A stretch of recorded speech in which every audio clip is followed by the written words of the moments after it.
box office. Looks like Wonka is taking the top spot again. Yeah, it never gave up. I did. Let's see. I forget. Did Aquaman manage to? Okay, Yeah, Aquaman did have the top spot the Christmas Eve weekend. yeah, Now, when that came out, I think I even said this last week. When it came in under the Marvels opening weekend, I was like, "Yeah, but you kind of hobbled it with Christmas Eve, yeah. which is historically a really bad day for theaters." And I had Right. a Yeah. feeling that that fish would have legs. Yeah. Yeah. I'm a little surprised to see that. Yeah, that it's actually doing better than the Marvels. Right. It's already surpassed the Marvels in a little less than 2 weeks when the Marvels has been out since November. Yeah, yeah, and I think it's not gonna probably it'll probably get 100 million domestically. Yeah, it's almost guaranteed at this rate. I mean, and I guess unless it just falls off an absolute cliff this weekend. Yeah, But the fact that it only okay, so it only lost 34% weekend over weekend, which again, bad opening weekend, bad comparison point. yeah, But it's it did very well during the week of Christmas. Just it was the big new release. right, yeah, I should say very well is relative speaking. When I think Taylor Swift made that in one weekend, what yeah, is it's total cume as of last Sunday. yeah, yeah, So I don't want to like sound like I'm simping for it or that I'm doing special pleading for it, but it's doing all right as far as late term DCEU mega bombs. yeah. Also showing a little bit of life is the uh, Illumination animated movie Migration, Mm. which actually grew 37% week over week compared to its opening Christmas weekend. I think a lot of people didn't even know that this movie was coming out. Yeah, which is funny because I've been seeing ads for it when I've been over at my parents' place. Like they've been advertising this pretty decently for a few months now. Yeah, and they did the cross promotion with Jersey Mike's. Oh, I didn't know about that. Yeah, and they had Danny DeVito in there because I think he's voices one of the characters. That makes sense. That's a really solid voice to have in there. Yeah, yeah.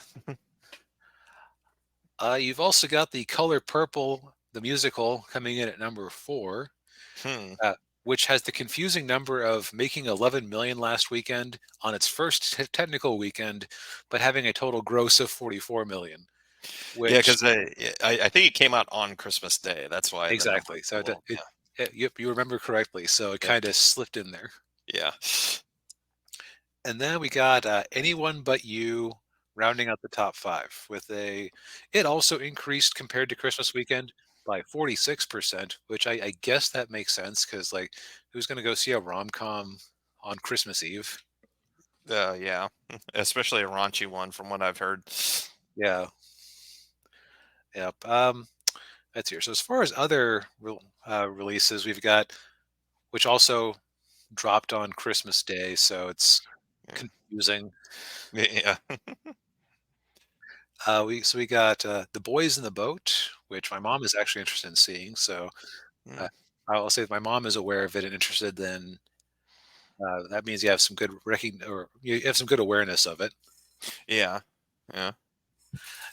Now that being an MGM release, MGM is now owned lock, stock, and barrel by our buddies at Amazon. Hmm.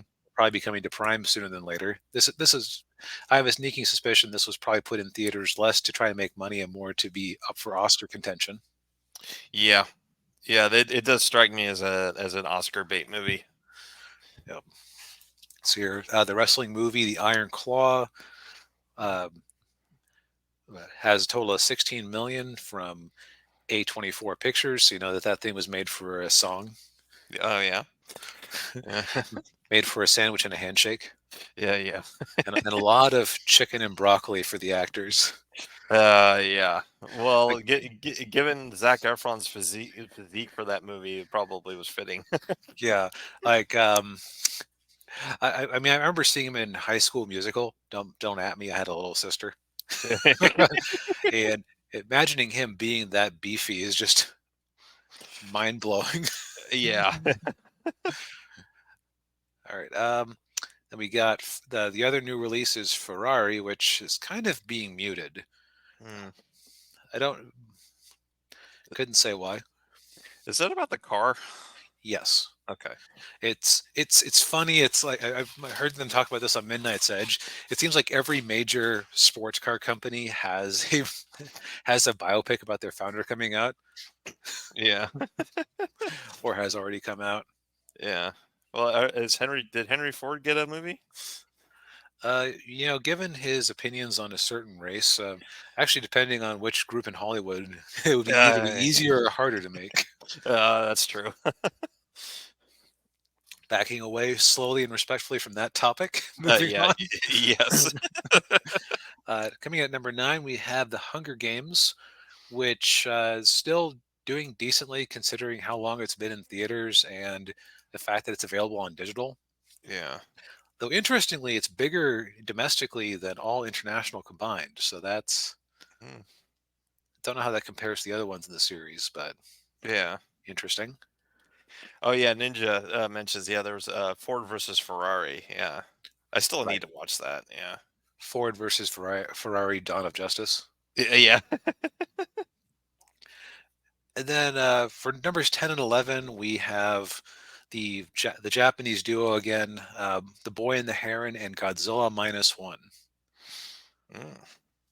which at this point they are starting to lose theaters at a pretty precipitous rate.